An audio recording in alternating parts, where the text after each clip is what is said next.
Hey guys, Steve here who to my dice, and welcome to a showcase of my Ulthwe Strike Force. So this has been a labor of love for me for about a year or so now. I started out taking high elf bits. I had a high elf army I bought a long time ago, probably about over a decade now. Even when I started, when I was working Games Workshop back in 2007, 2008, 2009, that time period. I never got around to building them. It was one of those, bit off more than I could chew. It was a big army. It was huge. So I never really got around to actually making them into a high elf army. I started selling them off, and then the idea came to me, well, why don't I just make an Eldari army, right? So when I first envisioned this, it was actually as a full army of warlocks led by a Farseer on a Skyrunner. I was going to use the Supreme Command Detachment from 8th edition. Obviously in 9th that changed, so I couldn't do that anymore. So one of my big Warlock conclaves, I had to do something with it. The Warlocks can still be Warlocks, the Farseer can still be a Farseer, but as a group of 10 warriors, what do I make them? So after reading through the Codex, doing a little soul searching, I decided, okay, we're just going to make them straight up Guardians, some Storm Guardians, and they kind of match that. They can have the Eldari blades, and so I kind of went from there, and I kept it simple because I want to get them done. So it was a black base coat, that's it. All the weapons and the helmets, anything that could be considered, their equipment, technology, what have you, because it's not the same as Imperial technology, which is very clunky and mechanical, and it's very brazen. This is smooth, it's integrated, it's psychic, so there's not the same sort of circuitry that would run through, or gadgets or gears that run through Imperial gear as would Eldari gear. So they're all painted up. I started with a lighter brown. I worked up through almost a bleach bone. I believe it was like a khaki color from P3 I was using, and then I finished it off with some white as the final highlight. Also threw some red in there on sashes, did up all their gems with a gold first, and then several different layers of blue to get sort of that shiny gem appearance. Based them, and of course, as I'm doing with all my armies now, as I showed in one of my updates there a little while ago, I'm painting all the bases black, or the trim, I should say, black, just because it makes them pop more. I think it's pretty, I don't know, it just makes them look better.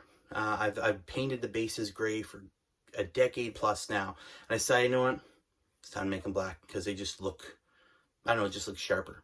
For things like the Warlocks with their special singing spears, I painted the actual blades a blue, and then did highlights again with some lighter blues up to a white to give that, again, the shining effect, but also show that these are more than just Eldari blades. There's something, there's a psychic ability, a psychic resonance in them. So I'm going to flip down to the boys now, and we'll take a look there. So here they are. There's the 10, I guess, count as Guardians. Not as Guardians, but as Guardians. Again, I also did a gray line highlight on the robes there. Kind of make them pop. There is the Warlocks with their specialized weapons. Again, some gold on the bottom.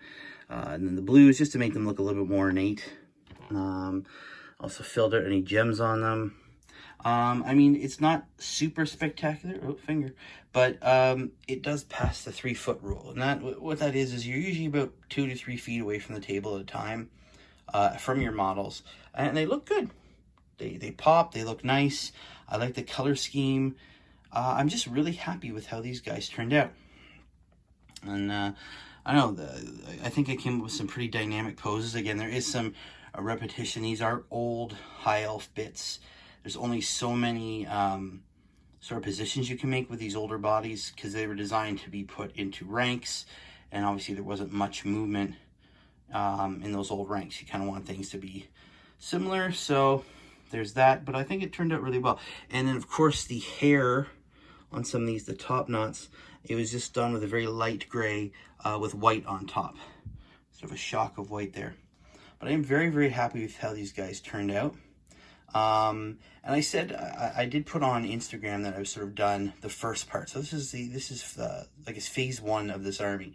Phase 2, I have 4 more warlocks with singing spirits to do, and of course the Farseer on the Skyrunner, which is actually part of a chariot, the High Elf chariot, and a skyboard, or I can't remember what it's called, from the Dark Eldar line that the Reavers would ride on as a base to it. And of course I took bits from a Elf Lord, Wizards, put it all together so it looks like a rather ornate Farseer. So flip around now. So there you go, guys, a quick little showcase of my new Ulthwe force. It's really small right now. It's going to depend heavily on psychic abilities, obviously. It's one of those theme forces I like to go with. And it was just also cool sort of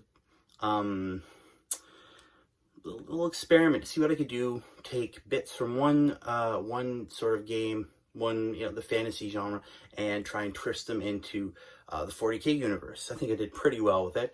As I said, the next step, sort of phase 2 for my army, will be finishing up those 4 warlocks and getting my Farseer done. Because he looks cool, so I'm really excited to get him done.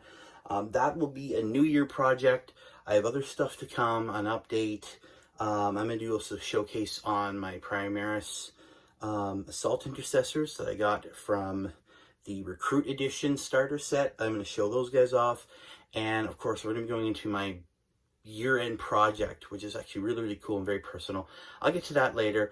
But again, as always, guys, thank you for watching. If you haven't already, please subscribe. It means a lot to me to have you guys just show up there, get those numbers up. It shows people care and they're interested, which is always really cool. And it means I'm reaching more people and I'm sharing my love of this hobby with people, which is, that's what it is at the end of the day. But as always, guys, thank you very much. We'll see you next time. Keep rolling those dice. See you later.